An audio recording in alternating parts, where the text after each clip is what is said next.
don't overthink it. Sit down, start doing the work, start working in, the program, and shit'll come.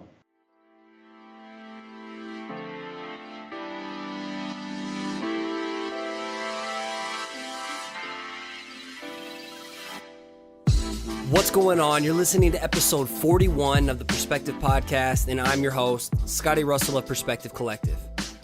The purpose of the show is to give you that extra push to build something with your creativity.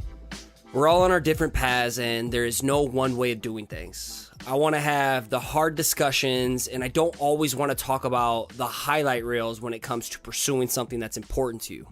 At the same time, though, I want to bring people on the show who I feel are doing big things and who also really inspire me. That's why today I can't tell you enough how stoked I am to bring you Lincoln Design Co. on the show. I've been following these dudes religiously since I discovered them on Instagram about a year and a half ago. I was lucky enough to meet up with them at Crop Conference. Shout out to Matt Dawson for making that happen, and get them on the show with their crazy schedule. Lincoln Design Co. is a brand design and creative agency who works with the likes of Nike, Element Skateboards, Harley, Ninja Turtles, Transformers, Disney, Nerf, Hot Wheels, Tony Hawk, Nickelodeon, Barbie, yada yada. I could keep going for days, but they operate out of Portland, Oregon. These dudes are the shit, and I feel very, very, very honored to get to share a bit of their story and background with you today. And I always want to be transparent with you. And ideally, for an interview like this, where I'm attempting to record up to 4 people on one end through Skype, ideally, I wish I could be there on site in the same room recording with them, so not through computer. However, since I couldn't fly out to record on site to be in Oregon with them, I've done my best to record and clean up the audio through what I got through Skype. So hang tight. I can't pass up on an opportunity like this. I will improve, I promise you, but these guys share a lot of insight into their process, their day-to-day routine, how they handle big clients, and even how they kick out tons of merch. Because if you haven't seen these guys, dude, their merch is on point. And I want to link up all their work, a ton of photos. Each individual that I talk to, I want to put their portfolio or their Instagram up in the show notes. And this is all going to be available for you over at perspective-collective.com/41. Let's go.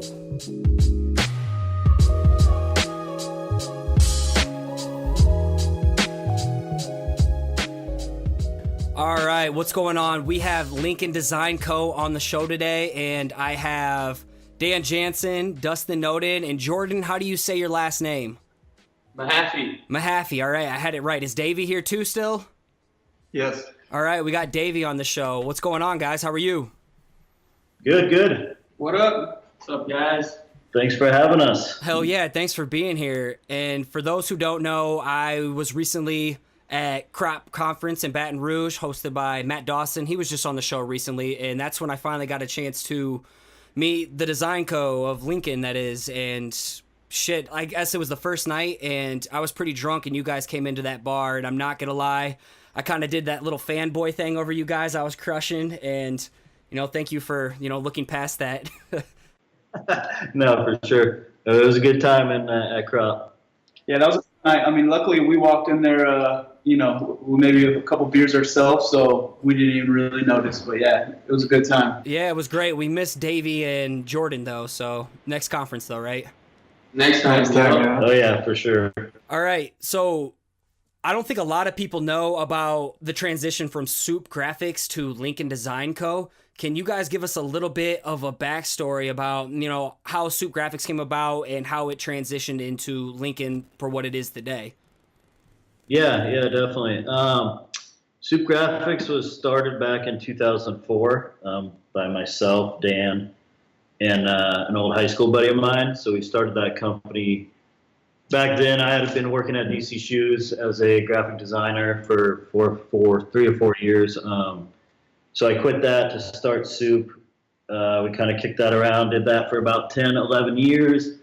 That's where a lot of the skateboard clients came in from my old days at DC. And then after 10 years of doing Soup, my business partner and I kind of went our separate ways. He wasn't really pulling his weight, so kind of closed that down and started up Lincoln Design Company.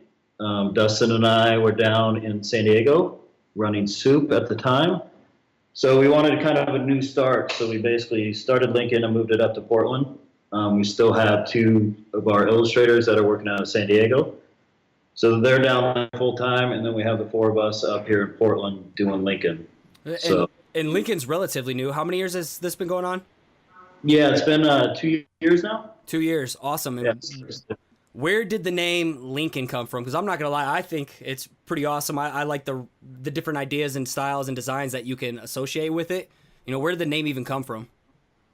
It's just something I don't, there's really no good story to that. It was a name that I've always kind of had in the back of my mind. It was something that I tried to name actually one of my kids Lincoln. It didn't work out with the wife. So when it was time to kind of start the new company, it just made sense. So you weren't like a huge Abraham Lincoln or Lincoln Park fan or anything like that? No, definitely not Lincoln Park. Yeah, damn. Didn't even think about that. Yeah, I mean, I was definitely a huge history fan, so I mean, I back it all the way. Word. I think I first discovered your shit, maybe it was like a year and a half ago. Whenever you guys got on Instagram early, I saw the Lincoln banner logo. And that's what I think what hooked me on originally to you guys, and I started following it pretty religiously after that. But the fact that you guys have so many different logo variations, what made you decide to go to that direction when some people are so strict about, the brand, the logos, and how does that stack up to your brand guidelines? Because you have, I don't even know how many different variations of that damn logo. Yeah, no, we definitely do. I mean, that's what we do, you know what I mean? So we can't just have one logo and just stick with that, you know what I mean? So, but why? We do, and it's too easy. It's too, and then we're going to continue to move forward and probably have multiple different logos. I mean, if you went to a personal trainer that was fat, you'd be bummed on them, you know what I mean? They got to be buff. So we're going to keep flipping our new logos, and it's going to live in the same wheelhouse, like it is now. And that's kind of what you have to do. If you don't, I mean, what are you doing? You know what I mean? No, I think it's great. So, like, if I asked you one to put on my website for this post, do you have a specific one you'd use? I think this month we do. This month, Right. Awesome, yeah. Dude. That's great. There's a couple that we kind of stick to. But Mostly, you've seen 4 or 5 of them hopefully floating around out there, and I think they're gonna all live within the same family, and they kind of all become one logo together. I don't know. Definitely. It's a family. One cool thing I've seen too, like they had a lot of this dialed in before I jumped on the team, but a lot of clients have been coming to Lincoln and saying, "Hey, we love your branding for your own company. Like, we want a logo sheet for our company of like a bunch of variations and stuff like that." So it's been a cool thing to see like translate into the client world too. Yeah, definitely. Yeah, I mean, it's always cool. Like Jordan said, when you get a brief for a project, and in that brief is your page of logos, mixed in with a bunch of logos you've done for Element or some other companies. But it's always good, when you see your own personal branding mixed in, with a brief going, hey, this is what we want, give us your logo, basically. Yeah, I think that's great. And later on, I'm going to ask you about showing the work you want to get to. So that's going to kind of segue into it. But I really started to get to know a little bit more of your guys' personalities because I heard both of your episodes on Adventures in Design with Mark Brickey.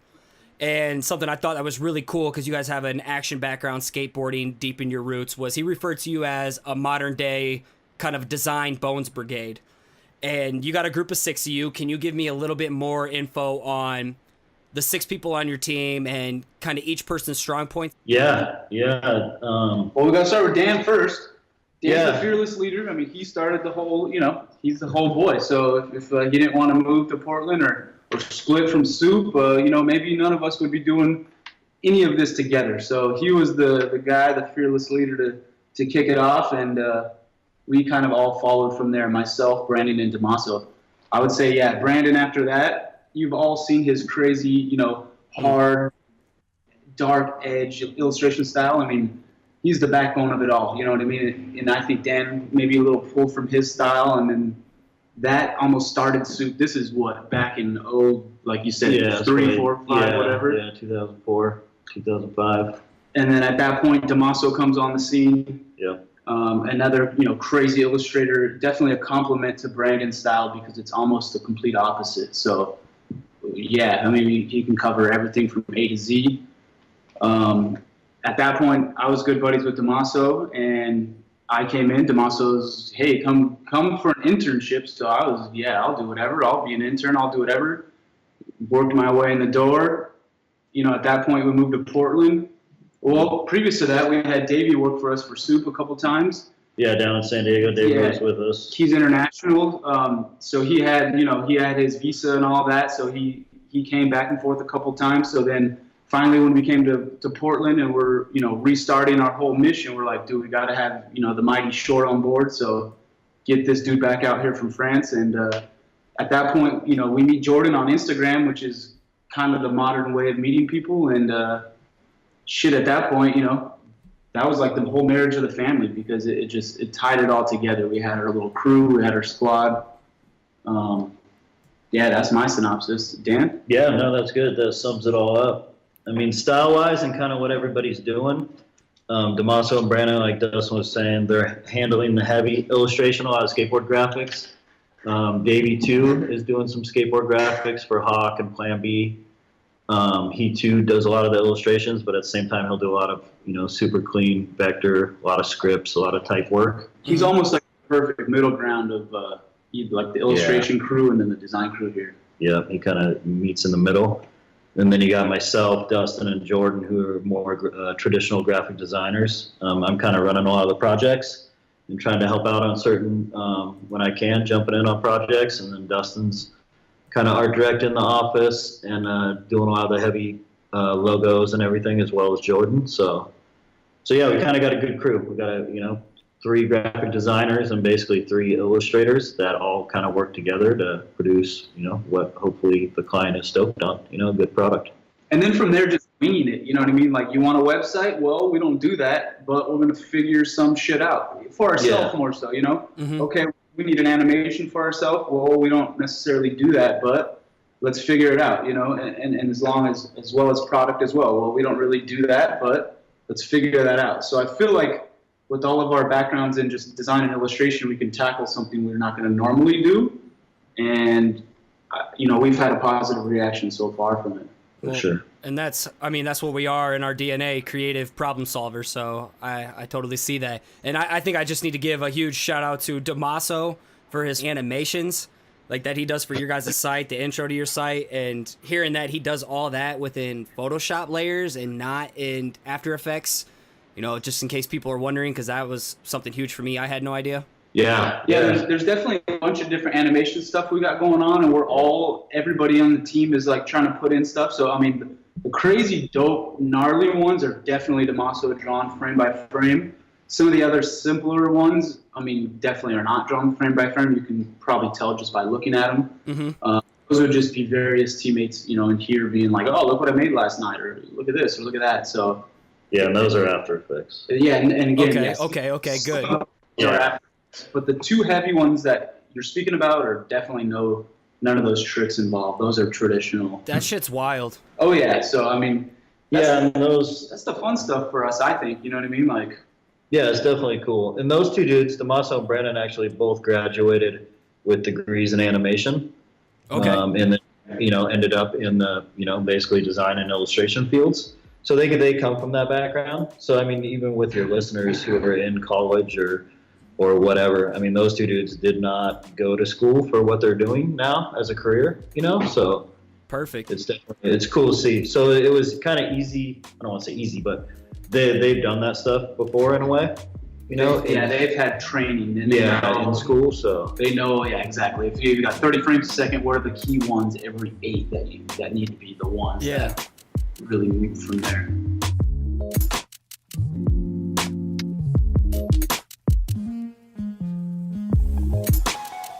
Well, that's a perfect segue into this next question, but what were all of your backgrounds in education and design? Did you grow up always doing it? Did you guys all go to school, or were a lot of you just self-taught? Yeah, so we're all a little bit different. Myself, Dan, I went to the Art Institute in Colorado, in Denver, got a degree in graphic design, and then got the job at DC Shoes in San Diego. So I basically went the school route, got the degree, got the corporate job, and started out that way, which then, led into starting the studios. But these guys, Dustin took a different route. Yeah, I graduated high school and just became a color separator at a large silkscreen place and wanted to get in the art department and put my head down and didn't party or didn't do anything. And yeah, 10 years later, here I am. No schooling, no nothing. But I would say the crew's about half and half. With Brandon and Damaso both going to Art Institute in San Diego. Both, have a BA and whatever. Yeah. Davey went to some sort of French college. We're not exactly sure how. Yeah, graphic design, bachelor. Yeah. So yeah, they're definitely doing things a little different with the timing, and I think they graduate maybe a couple years before us as well. So that's kind of cool. And then Jordan. Yeah, mine was a little different. I went to art school, but then I ended up getting a job in user experience design, and I was doing some web design and interface design for a couple years. I really decided that wasn't what I wanted to do. I'm more into the graphic side of things and print-based stuff and tangible products and things like that. That's what really gets me excited. And so, like, I shifted, just like I consciously made the decision that I don't want to show any web design in my portfolio. I don't want to put that stuff out there because that's what I might get hired for. So I just cut that out and said I'm doing graphic design, and I basically jumped ship and went freelance for a year, and then got super lonely and ended up looking for an agency and found Lincoln. So it all worked out pretty solid. Yeah, I'd say so, dude. That's good, because I went to a private D3 school with a shitty graphic design degree and like got thrown into the mix with all these private loans, couldn't get a job anywhere because my shit sucked, and yeah, it was pretty rough. So I kind of have a bone to pick with modern day education, but you know, Sure. if I probably would have went more the Dustin route, had, you know, I had a little bit more desire to know what the hell I wanted to do. I didn't think art was possible at the time, but it's just interesting to hear you guys are all thriving and you're all went different directions. So that's pretty badass. So what's a typical workday look like for your team? Like, what time do you get in? Emails. How often do you check emails in a day? Little things like that. I know you got crazy deadlines too. Yeah, definitely. It's almost like every day. I think what makes the studio fun or a cool place to work is that every day is kind of a little bit different. Like this morning, we all came in.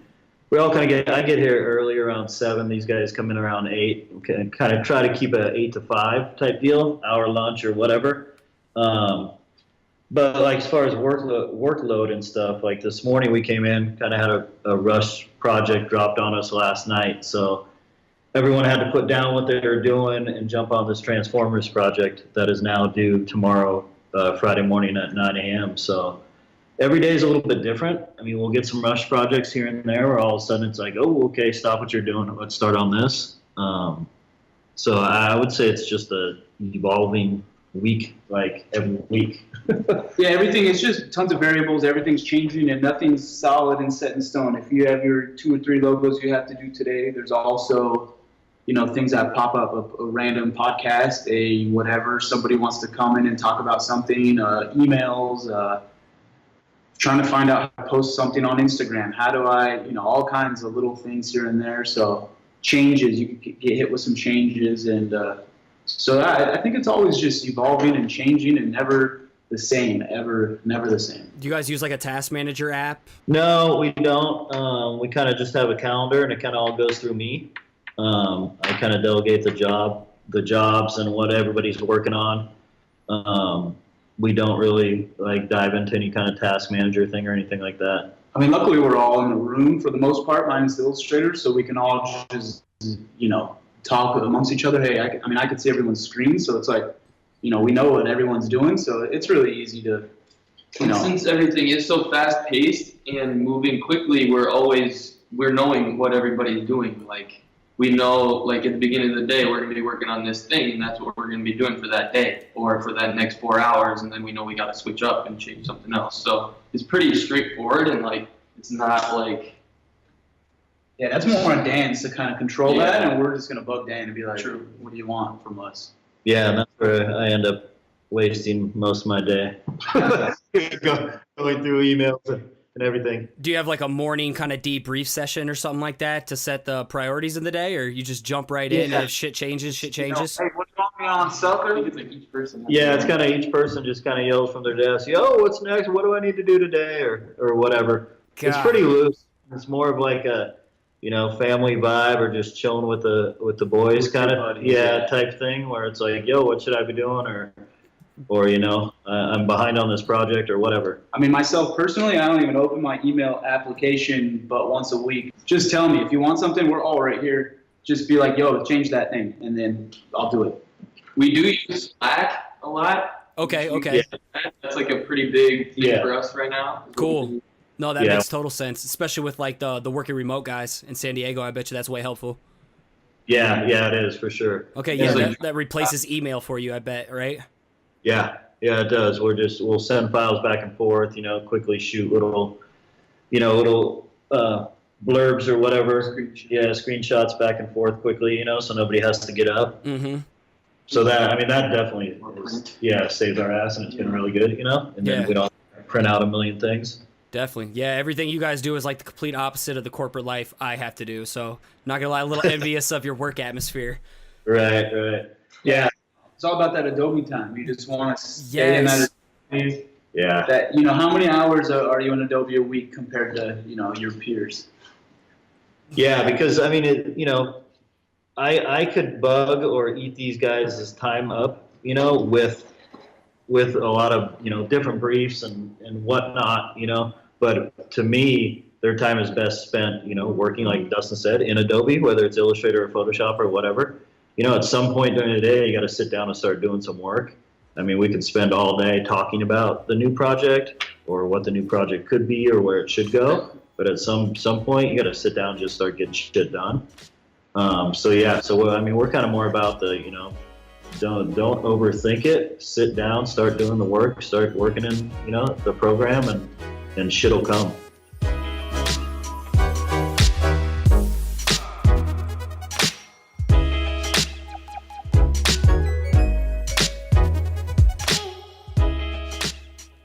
That's perfect then for this. So I know, obviously, you're just talking about you have this crazy ass Transformers deadline. You need to stop, put everything aside to focus on this.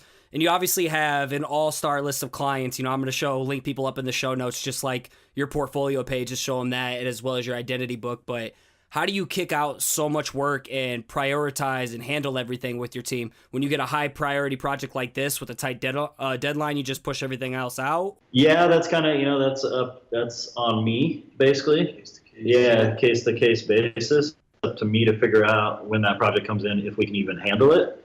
And then if we can, what gets pushed off. I mean, for the most part, we have, 10 projects kind of in the works at any time, 10 to 15 projects going at any time. So with various due dates, I try and manage them where a project goes out, hopefully the client sits on it for a couple days before they come back with changes, which allows us to jump on the next one. But yeah, that's where a lot of my time is spent trying to, figure out how this is going to be done and if these guys are given enough time. And again, going back just to putting that work in, you know what I mean? If we were in a meeting, well, then I only got one logo instead of the whatever, 2, 3 I needed to do. Well, then now that means tomorrow I need to finish that project, where if we didn't have that meeting, that would have been done. So now we're free for the next day. So I think it's just continually staying on your toes and completing jobs like at the end of the day. So tomorrow I don't need to, let me just go back and recolor, retouch, this, that, the other. Like, nah, that's done. We're going to keep pushing forward onto the new one, because when the curveballs do come like this, we're ready for them, and let's do it. I don't need to, I need to go fix this one thing that I should have finished last night. Yeah, you guys probably don't spend much time, like, in my atmosphere, it's like, don't worry about the small minor details no one's really going to notice, like, kind of don't iron your underwear kind of thing. You guys don't get wrapped up in perfectionism and tweaking an anchor point just a little bit more, or adding that small little bevel or gradient change in a typeface. Yeah, I would say not so much, only on the end product when those logos are finally approved, But yeah, I mean, you can't, I mean, it's either cool or it's not cool. Yeah. I mean, we can pick and split hairs, really at the end of the day. But it's either a go or a no-go, So it's like, it's either in the package or not, Well, so, it's something I got from your guys' workshop at Crop was that you work really fast-paced, that you keep your illustration mocks super tight, so you could just almost go and do an image trace right in there instead of having to go, like, re-pen tool it or, redraw it all to make it vector. So you just roll really, really quick with your mocks, sounds like, with your illustrators? Yeah, and same way with kind of our logo designs and branding projects. I mean, a lot of stuff that we send to the clients on that first round and that first look is pretty damn dialed, and for the most part is finished artwork. I mean, we'll send some rough sketches here and there on some logo comps, but for the most part, I mean, we dial it in to the point of what they're seeing. They understand it 100%, and it's like, okay, yeah, this, one of these is the final logo or not. And even me being a designer, like, in my opinion, these illustrations are definitely done when you get them. Even though they're sketches to these guys, these shits are masterpieces. They're done. I can live trace them and work with them in any type of fashion. So, I mean, these guys are crazy. So when you're image tracing some artwork, like a heavy dense illustration, how do you go and color it from there? Or do they already have it all colored? It's not just an ink outline. Yeah, typically they're going to give us a fully colored Photoshop file. For the most part, if it is a crazier illustration, then we'll just give off the Photoshop file.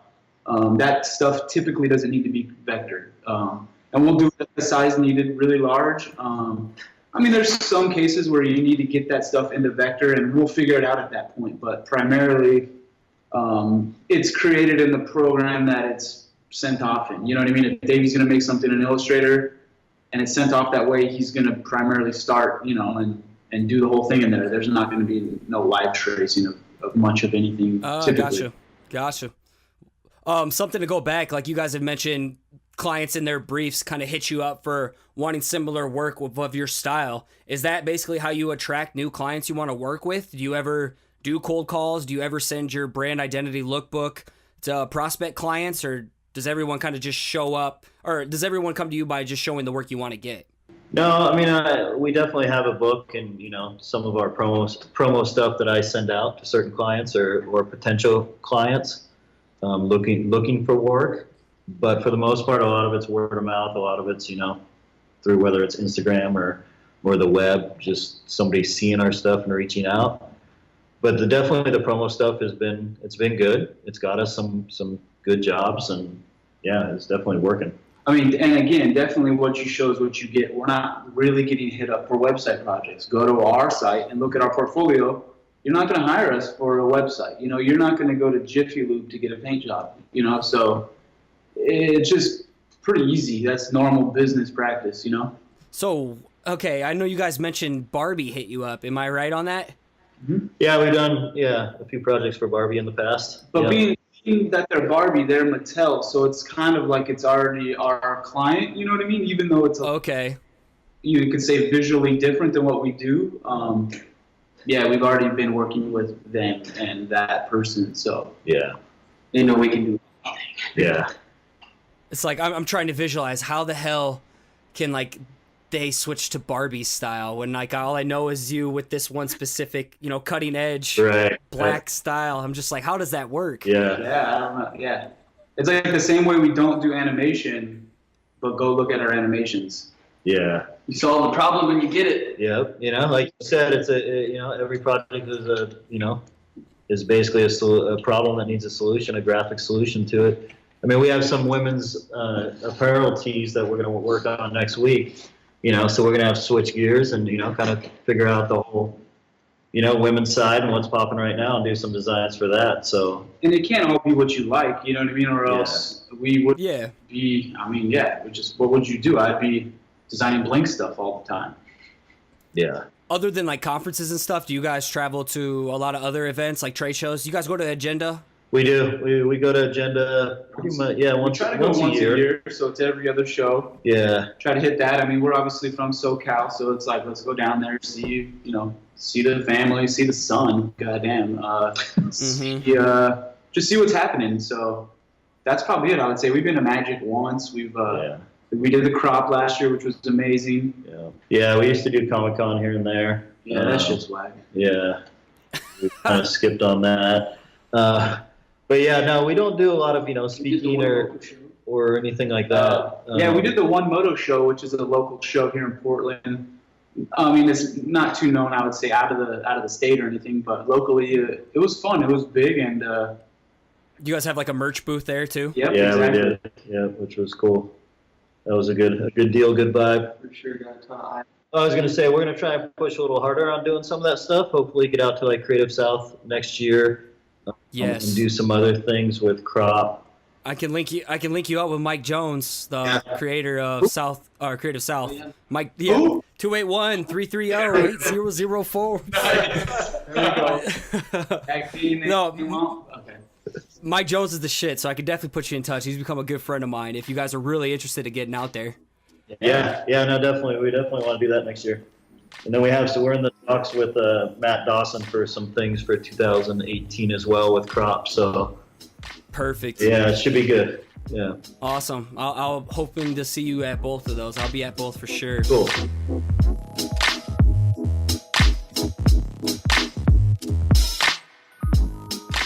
All right, so obviously you guys have massive clients. You have a dope-ass working atmosphere, kick out awesome work, but this show isn't always about the highlight reels and the success stories. You know, what are some of the struggles that you guys maybe deal with on a daily basis, or, you know, to get to where you are right now? Maybe not having school was a part of it, or maybe the partnership that you had previously, you know, things kind of went downhill from there. What are some of the things that you guys all kind of have dealt with to get to where you are? Because obviously shit isn't always easy, but people don't always see that. Right. You know, I don't know. I think personally, to me, it's one of those things where we're in a team environment here, you know, so we're definitely not, you know, freelance working from home.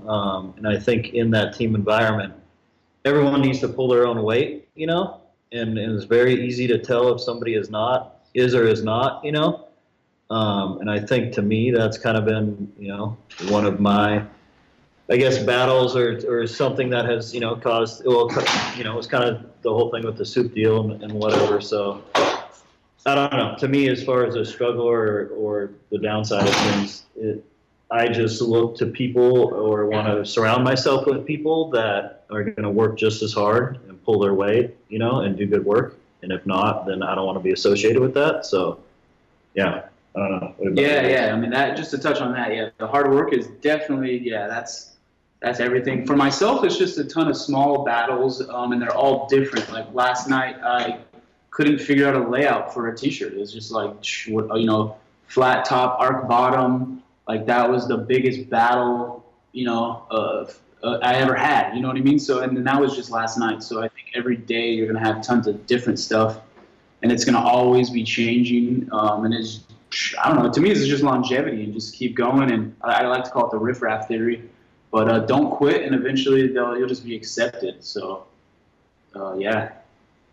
I think one of mine was kind of like figuring out what I wanted to actually do in terms of like all the possibilities within the design world, because there's so many outlets and places that you can, you know, be creative and get jobs in the design realm. But I think like going through and actually doing work that I didn't want to do helped me find the stuff that I did want to do. So sometimes when you're presented with projects that sound bad or whatever, you might just have to bite the bullet and fight through it to learn from it and, you know, grow or decide that wasn't for you. Definitely. I think a lot of the listeners on my end will relate to that the most, for sure. So one of the things I really liked about you guys at Crop is that you had a merch booth. Obviously, you guys kick out a shit ton of merch. Is that just for the hell of it? Is that for brand awareness, or just because you enjoy doing it, or a little bit of everything? I mean, it's a little bit of everything. Like Dustin and I were kind of messing around with a company called Revere for a while.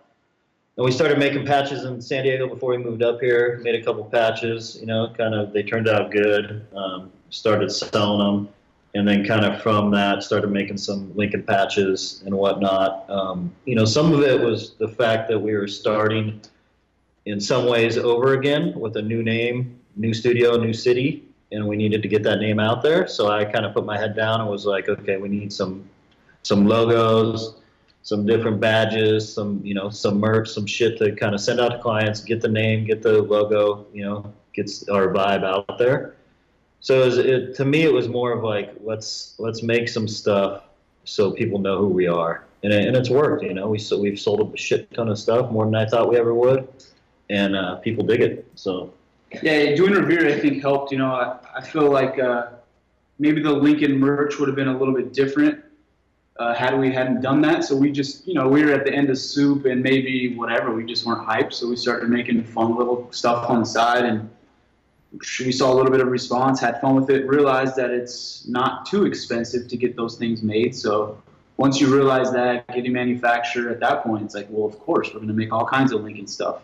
And that, what else can we make at that point? And then it goes into, well, we got to have posters. We need to have pennants. We need to have a hoodie, just all this stuff. You kind of get excited and it becomes Christmas again. And it's like, what else can we make? Can we make a freaking mouse pad? Can we make, socks? Can we make lighters? Just anything, you know what I mean? I think that goes back to just the design in us. It's like just the unknown and, trying to have fun. And, again, like Jordan said, I don't even know what I want to do still. So it's like, this is the fun stuff that it's like, it's just fun. Yeah, I think also like when clients see you like making stuff for yourself and having fun with your own swag and stuff, they're like, oh, that looks cool. They know how to do this. They've done this before. And they can make a patch that's executable and ready for production and all this stuff. So they could do that for me. They can see that translate into their world as well. So it's a win-win. Like, you're having fun with your own shit, but also clients see you doing that and they're thinking like, hey,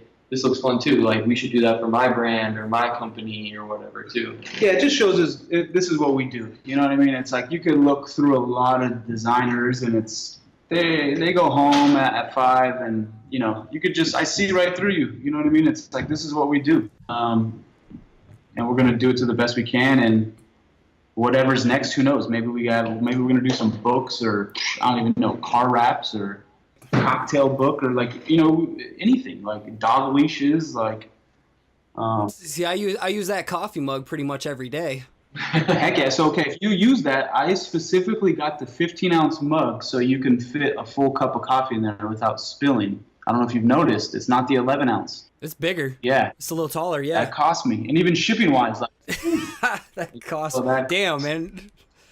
Well, then you're welcome. Yeah. So what's the? No, I'm kidding. So how do you guys find the time to even kick out the merch with your crazy ass schedule? I feel like that's obviously mainly done off the clock, but it's kind of just fun stuff that we find. Like, Dan will find a little fun idea, email it around. Maybe someone else at lunch will sketch on top of that, send it back. It's definitely a really natural process that is not on the calendar. There's no deadlines for that stuff. It's just, I would just say it's natural and fun. Nice. Well, I don't know if this is shit that you guys can talk about, but what are some of the most exciting things that you have coming up right now? I know you just got into a new building. I think I heard something about maybe a Nerf product line or any kind of collaborations or any other conferences or anything coming up that you guys can talk about. Transformers, obviously. Yeah, the most exciting thing is that the mini ramp gets delivered on Monday. Mini ramp, cool. So can't wait. We have a downstairs basement in the studio that's the same as the top. So we have a mini ramp coming on Monday, so we'll build that thing and start skating. We have an open house for anyone who's in Portland or wants to fly out on June 16th. We're going to throw a big party out in the parking lot, hit the mini ramp, whatever. So that'll be kind of the first time that we open up the new office and studio to everybody. And then as well, on top of that, we actually have something that we're starting to kick around. When we were in Crop, we hooked up with Morning Breath, which yeah, nice. Which I know you did as well. You talked to those guys, super cool guys, Jason and Doug. So we're kicking around some ideas of some Morning Breath, something, and that's it.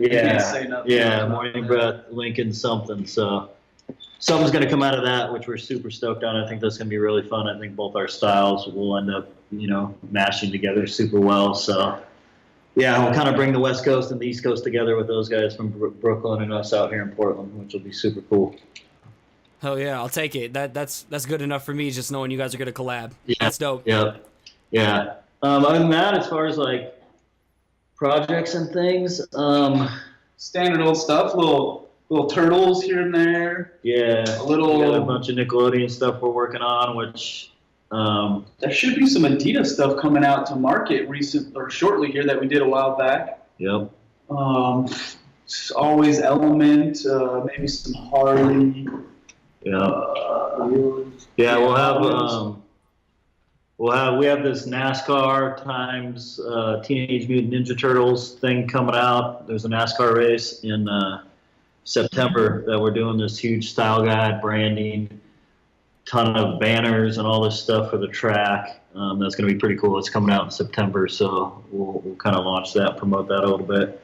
And then we actually have this Transformers primitive skateboard packaging that we did. That's pretty cool. That'll be launching in June. So that should be fun. As well as, We're gonna plan a trip to the coast. yeah, we're gonna try and do another studio kind of retreat out to the Oregon coast here towards the end of summer. Nice. That should be fun. Kind of, get a cabin or something on the coast, work from there for a week, and get the whole crew together. So yeah, it should be good. I'm probably gonna be down in California for a couple weeks. I might hitting up the Agenda show down there and stopping by to see some clients. So I'll probably document that a little bit. But yeah, on top of that, it's just we're working away. Got a bunch of shit going on and trying to get it all done.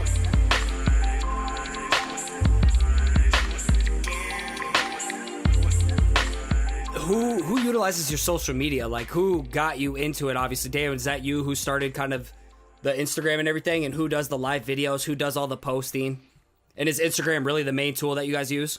Yeah, it is the main tool. I've never been a huge fan of Facebook or any of that other shit. Twitter, really. Yeah, my grandma's on Facebook, so we can't have a Facebook account. Yeah, so Dan definitely manages and runs all the posting and all that crap on the Lincoln account.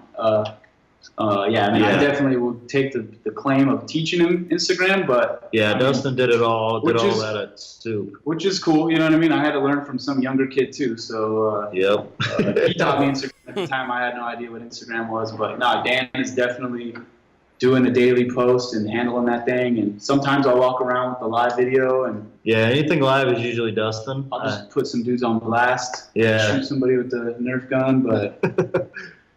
Yeah, your guys' account's blowing up, man. Yeah, it's doing good. Yeah, it's cool. To see that many people jumping on and following, and it's fun. The comments, just the interaction, meeting people, all that. Keep going to those conferences. That shit'll climb up real quick. True. Yeah. That's kind of what we noticed, and we just need to get out from behind the computer a little bit more. Which going to shop was a huge kind of eye opener. Oh yeah. When we were going there, it was kind of like, is this going to be worth the time and the money? Is it something, are people going to be stoked? And, just doing that, it was an amazing event, and it worked for us tenfold. We met you, we're doing this because of that. So hopefully, we do more of that. Damn, what the hell is that? Sorry, we got some. Like we said, the mini ramp's coming in. Yeah. Oh, that's the mini ramp? We got some construction going on at the office a little bit, so sorry about that noise. Don't worry. We're in like the fourth quarter right now anyway. So for the show notes, I definitely would like a photo of like your new office area with the mini ramp built in. Yep. Definitely going to need that. This will probably come out in a couple weeks, but I feel like I just need to say that up here. And once I do the show notes, I'll put a couple requests for images. Cool. This one goes to Dustin. What the hell does "Don't Really Care" mean? What's that about? Dang. I mean, are we not going to care? Yeah, it really speaks for itself. I needed just a website, I guess, or a title.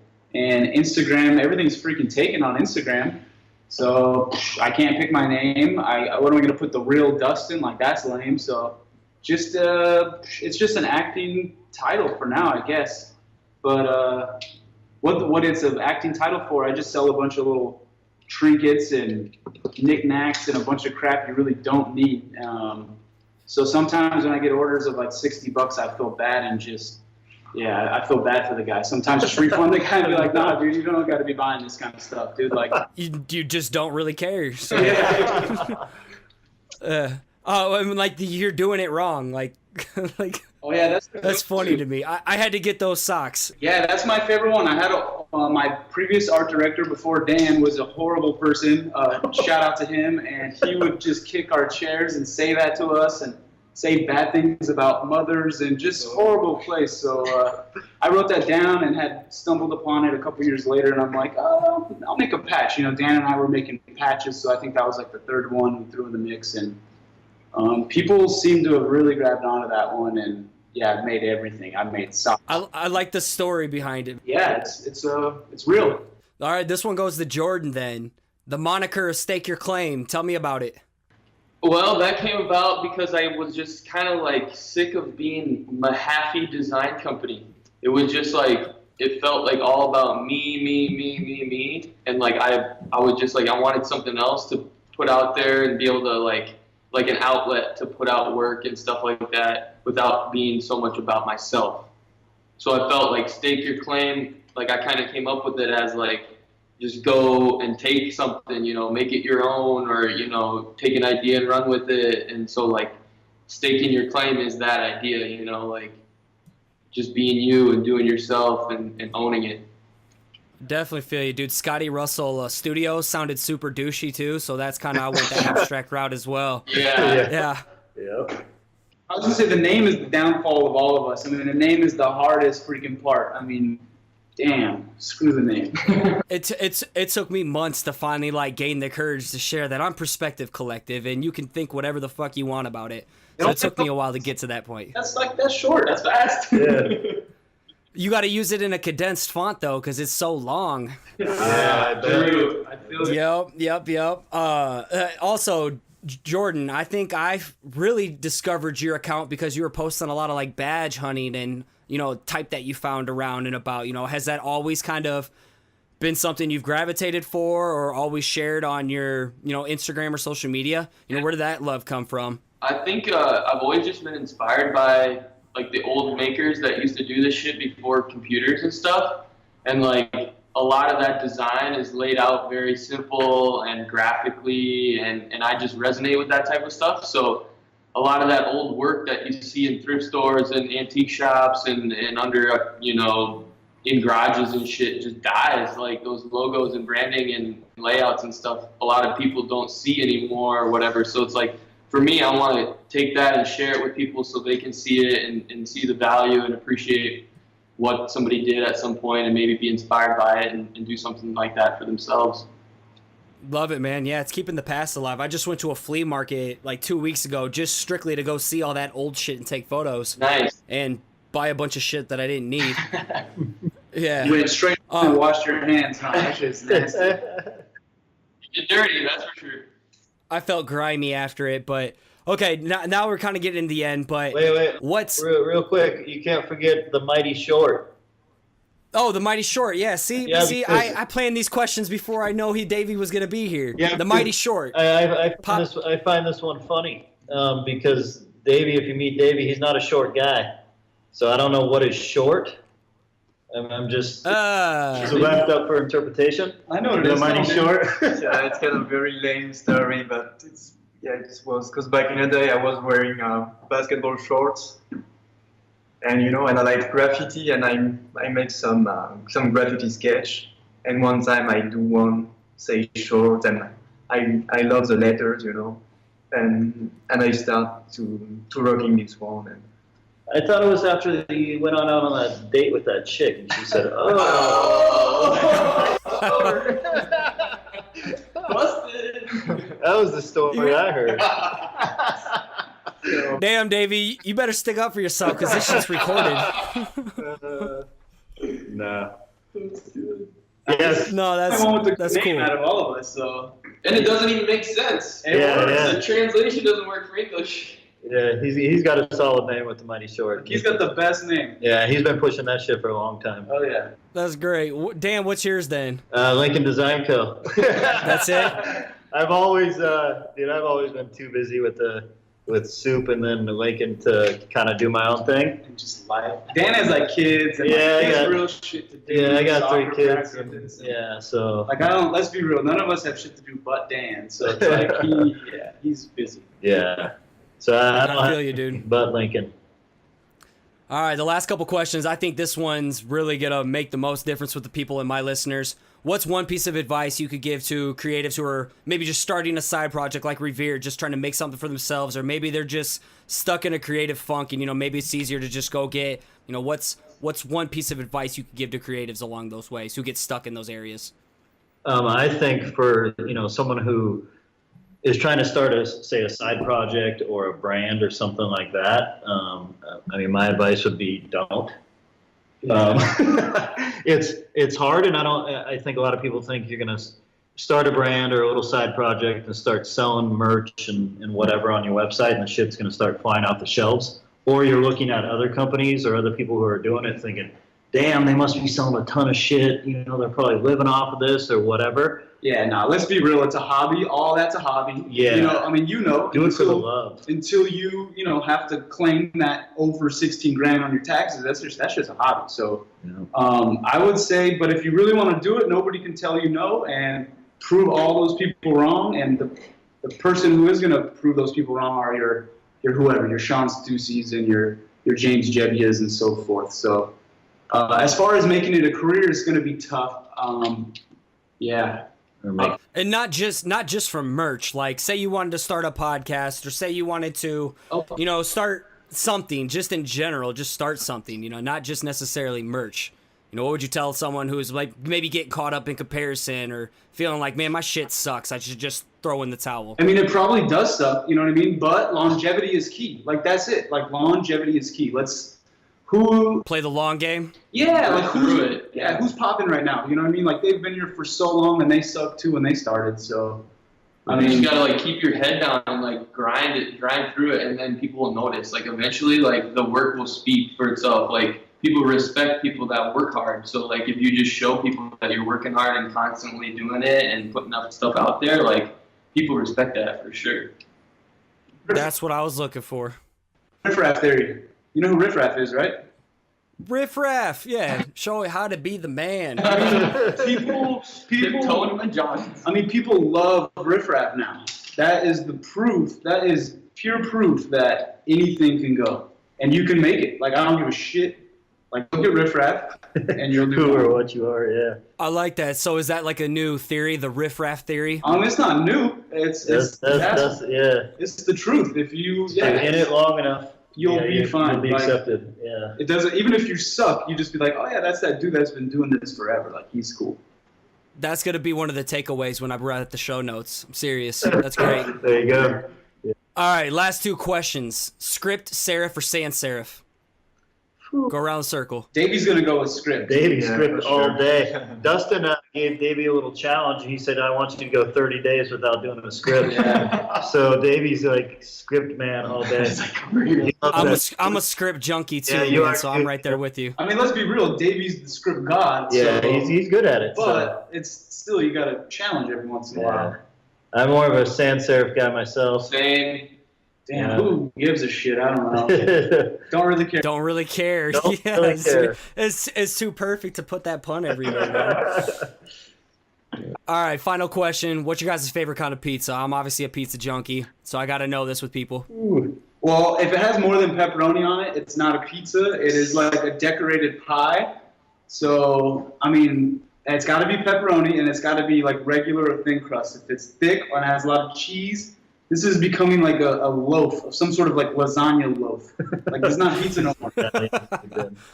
I'm down with the wood fire pizza, like a sausage wood fire pizza. Boom. Sausage. Yeah. Yeah, I'm a meat lovers, dude. All meat, all day.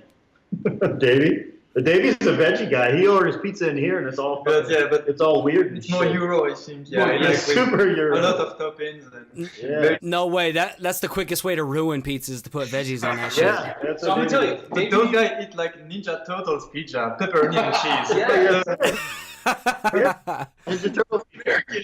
American all day. Yeah, but Davey be eating more pizza than anybody here. Dude, he'd be stacking pizza boxes. He would be proud. He used to keep them at his house all stacked up. Like, literally collecting. Yeah. I mean, he had no fridge either, so. I get along with them well. Script and pizza, so.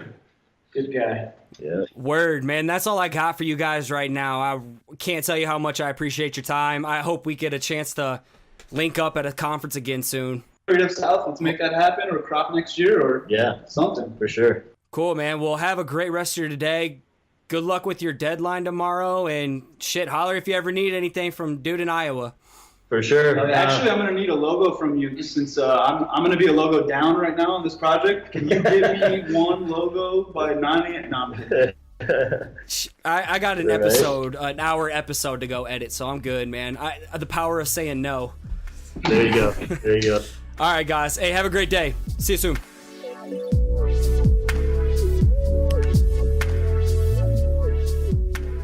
So there you have it. There is Lincoln Design Co. with Dan Jansen, their fearless leader. For real, these dudes are doing huge things, and I hope you get to start seeing them more at the conferences, especially something like Creative South. I'm pretty sure they're going to be back with Crop next year. These dudes always got something cool going on. I can't recommend enough going over and following them on their Instagram page, Lincoln Design Co. Always posting something, always sharing some kind of their process or what's going on in their shop on their stories. And they're just stand-up guys who make time for people like me to talk to them when they just got crazy schedules with massive client work, high visibility work. So stand-up dudes, it was an honor to have them on the show, and I hope you got a little bit of a peek into their process and their day-to-day, and maybe it'll get you thinking how you can evolve or step up your creative career or something that you're doing on your creative path.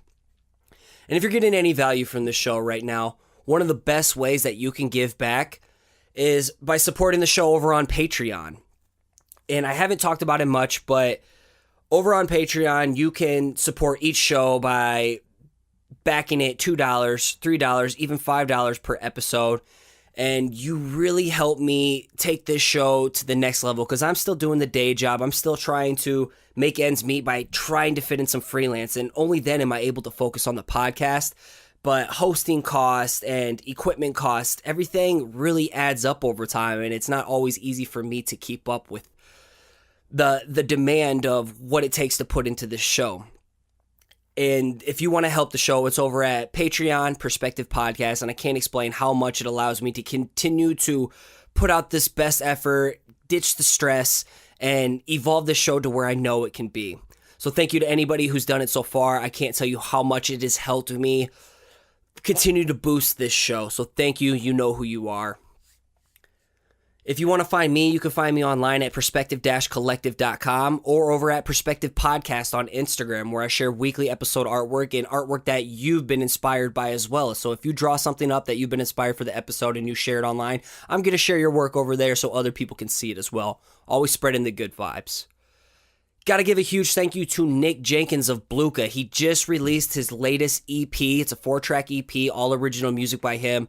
This dude is so talented. I say it every week, but I really believe in this guy. His music really inspires me. I put a lot of drawings over it to make time lapses. I love having it on the podcast right now too. It just really delivers the groove and the vibe that I'm trying to kick out each week. So you can go find more of him and his work in his latest EP at soundcloud.com/Blookah. That's BLOOKAH. And as always, I want to thank you so much for lending me your time and lending me your ears today. I want to encourage you to keep showing up, keep putting in the work, and keep creating. You got this.